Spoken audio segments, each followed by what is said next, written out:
Hi everyone, this is Sharon Crafty Acres, and today I'm going to show you how to plant sweet potato slips. This is what a bundle of sweet potatoes look like. They usually have a lot of leaves up there, and then they have roots down below. And they usually have the roots wrapped in paper, and they're usually held in a bucket of water. And if you can see this, let me find one that's... This is the sweet potato. It's the leaves and then the root, and then there'll be some roots down here, the stem and the roots. Here's another good one that has a lot of root on it. Hopefully you can see that one. But I'll show you how I do it. It's extremely humid and hot.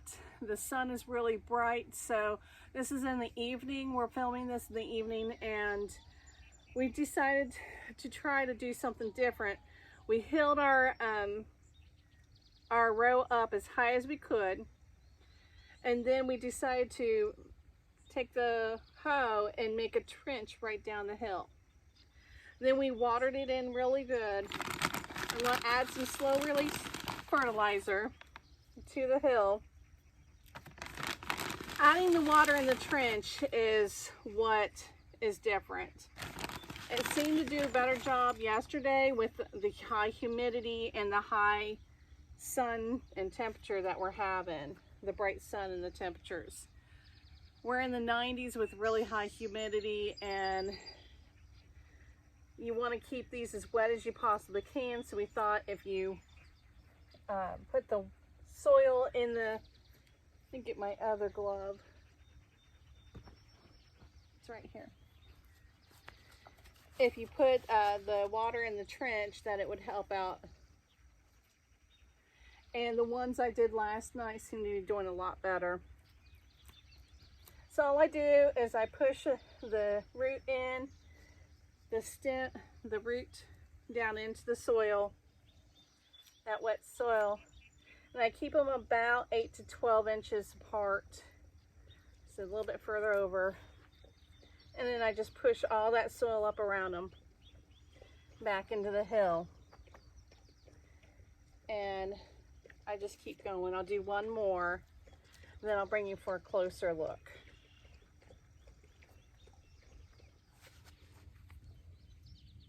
So here I am back, and for a closer view, and all you do is push them in and hill it up around. And here's a better view of the root. So this is what the slip looks like, as the leaves up here and then the roots down here. You just pop them in and push the soil up around. I'm going to get the last few for this row in, and then I'll show you, I'll come back and show you what the rest of them, what some that look like that have been in the ground for quite a while. So you can see my sweet potato row right up here, and these will start to stretch out when they're very new. What you want to make sure you do is make sure they stay moist. The more water they have around their roots, the better they'll acclimate to the environment and being planted. There is another way you can plant them. You can plant them in pots, and I'm going to do a couple of them in pots here probably in a couple of minutes. But I think it'll work. I have no doubt that it won't. And these are my 2 slits.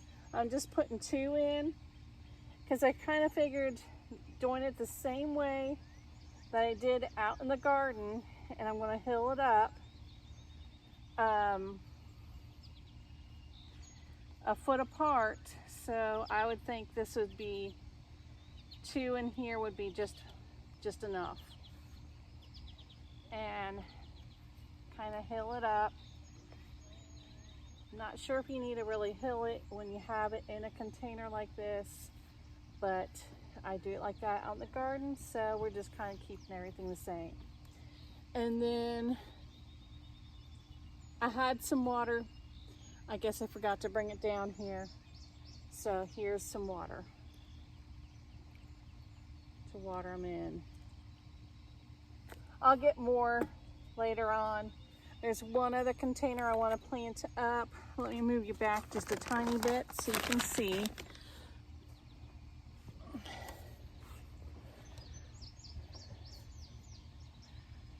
Yeah, that should be good. Here, let me put this block back there.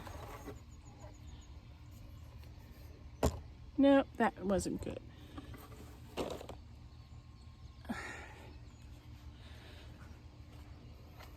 Okay, so with this one, a little bit of slow release fertilizer, and I'm putting a cucumber in here.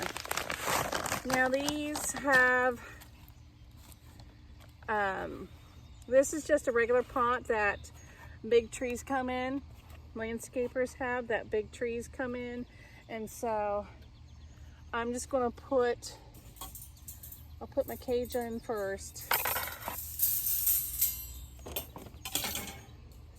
I'm just using a regular 3-legged tomato cage. Put that right in there. And then this is Market More cucumber that I grew. I started it from seed a couple weeks ago. We're just going to pop it right in the soil. And then I'll water these in, and we'll just kind of wait and see how it does. Now, I have grown cucumbers vertically before, so I know this is going to work. I just never done it in a pot. So this is an experiment. And the reason, there's something else I want to tell you. I took these pots and I put them in the ground. I dug into the ground about 6-8 inches. And then I leveled it off, sunk the pots down in, filled them with the potting soil and the compost and the manure. The reason being, I'm thinking if they're in the ground, they're going to maintain their moisture better. I don't know. We'll find out. It's all an experiment. Gardening is so much fun. It's all about experimenting and seeing what you can do. So I look forward to seeing how these do in the future and giving you updates on them. If you found something interesting, please go ahead and like and subscribe.